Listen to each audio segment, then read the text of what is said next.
I'm Jesse Draper, the Valley Girl. What does your company do? Have you ever Googled yourself? Totally. What makes a great entrepreneur? What's your next big idea? Tweeting's like my favorite. Let's talk business. I'm like the Valley Girl.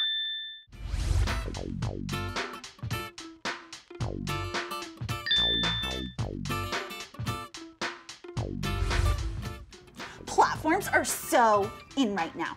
Not the shoes, silly. Distribution platforms. Mediafly knows all about this. They're like all about the boxes. Not shoe boxes. Oh dear. Let's talk business.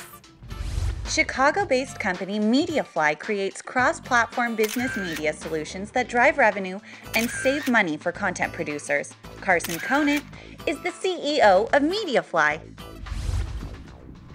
I think I hear someone knocking.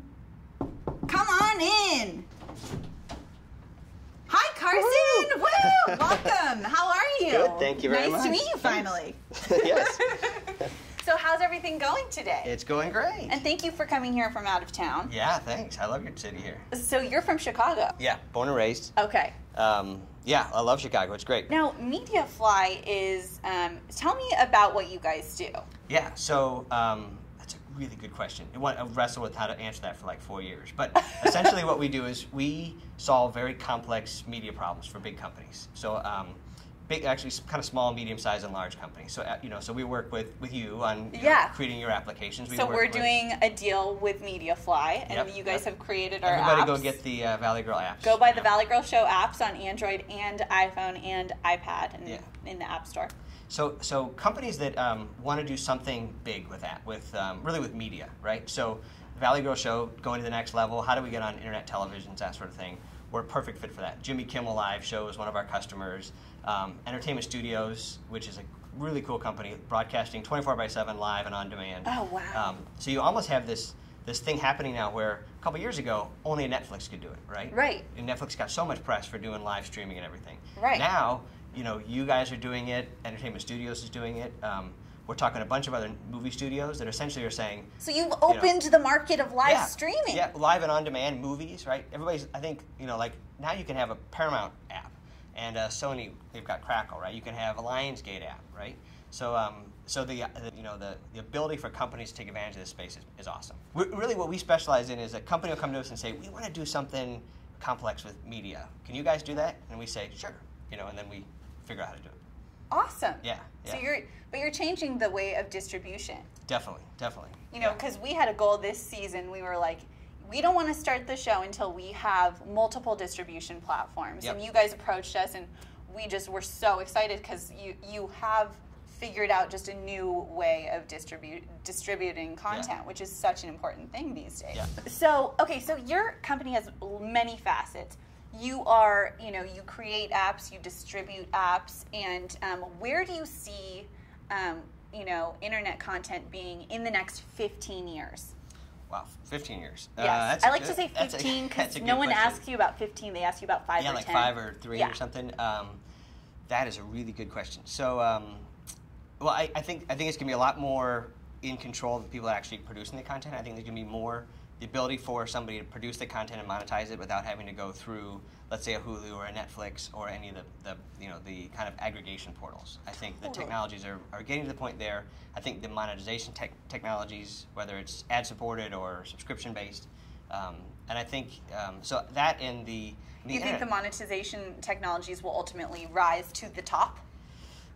Like Rocky. Yeah, I think they just have to. The technology's there, so now it's just kind of, there's a number of people experimenting with a lot of different methodologies. Okay. So I mentioned Entertainment Studios. Their model is, $1.99 a month for kind of topical networks. So I'm really into cars and ping pong.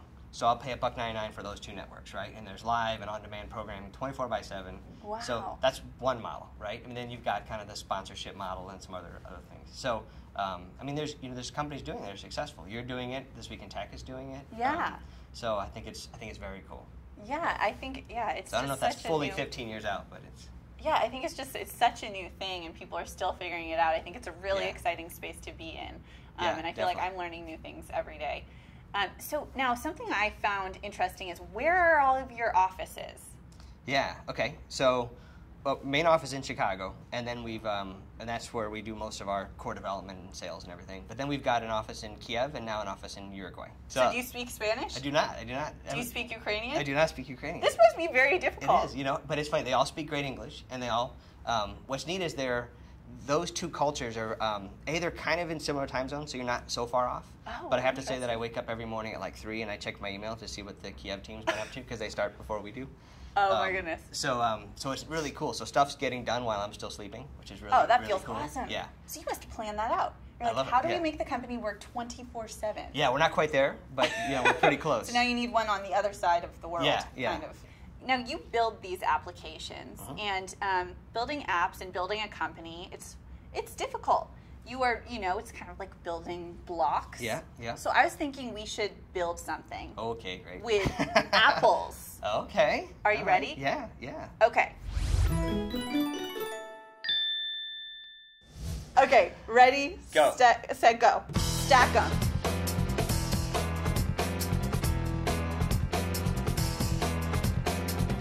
At least it was not right there.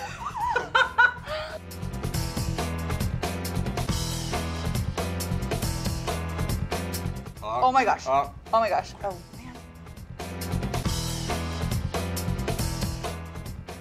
Do I win? Now, why do you think it's important for someone like me who develops content to be on just zillions and zillions of platforms? Yeah, that's a good question. So I guess to me, it's just for a consumer media company, it's just distribution, I think, right? So, in the old days, you'd have to go get, Channel 5 to pick you up or something like that, right? Or Comcast. Now you can actually broadcast yourself. So what we found is the more platforms you're on, just the more people are going to find you, right? There's so much discoverability that you get there. So tell me a little about your background.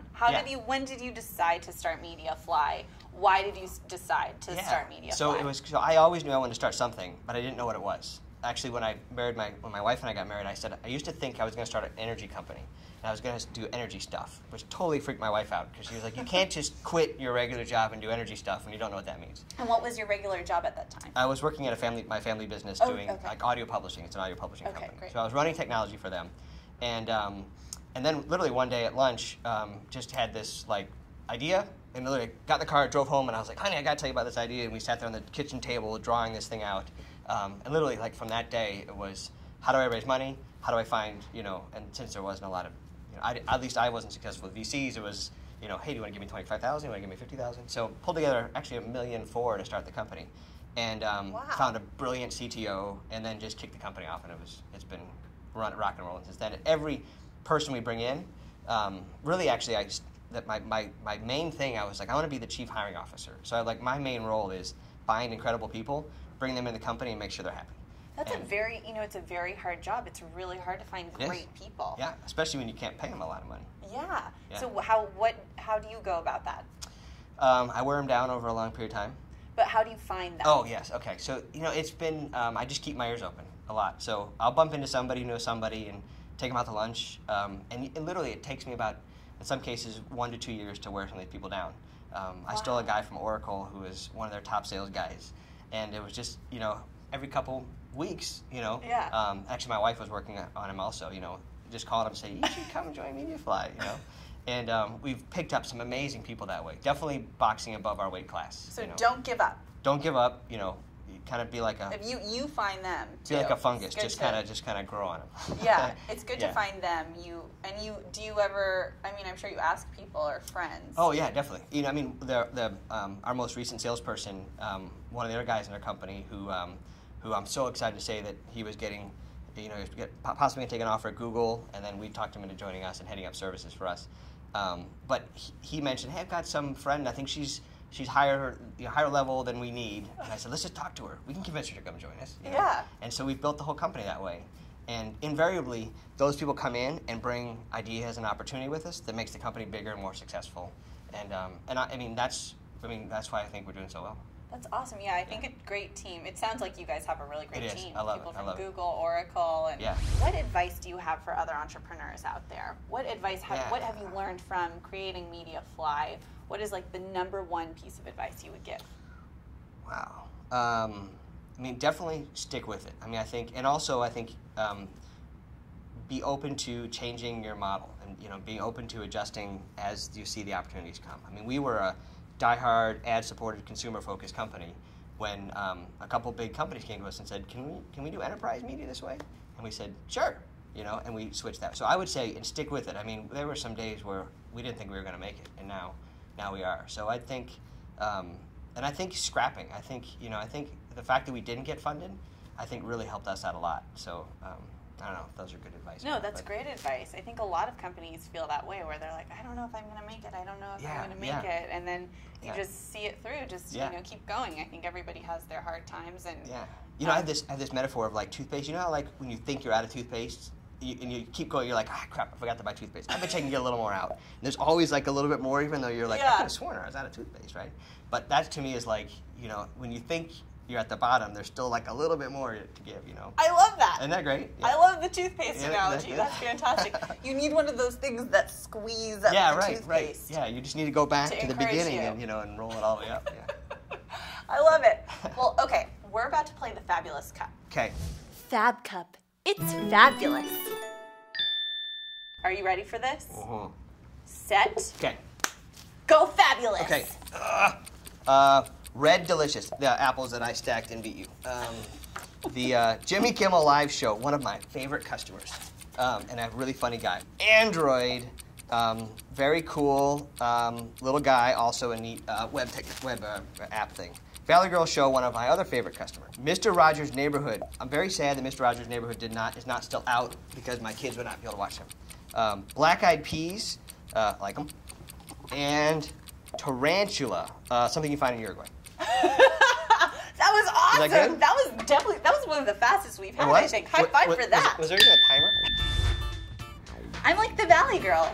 And I'm totally like Carson from Mediafly. I'm totally like the Valley Girl. I'm totally like Carson from Mediafly. And now it's time for your Ditz moment. We'll be right back with more Valley Girl and more from This guy.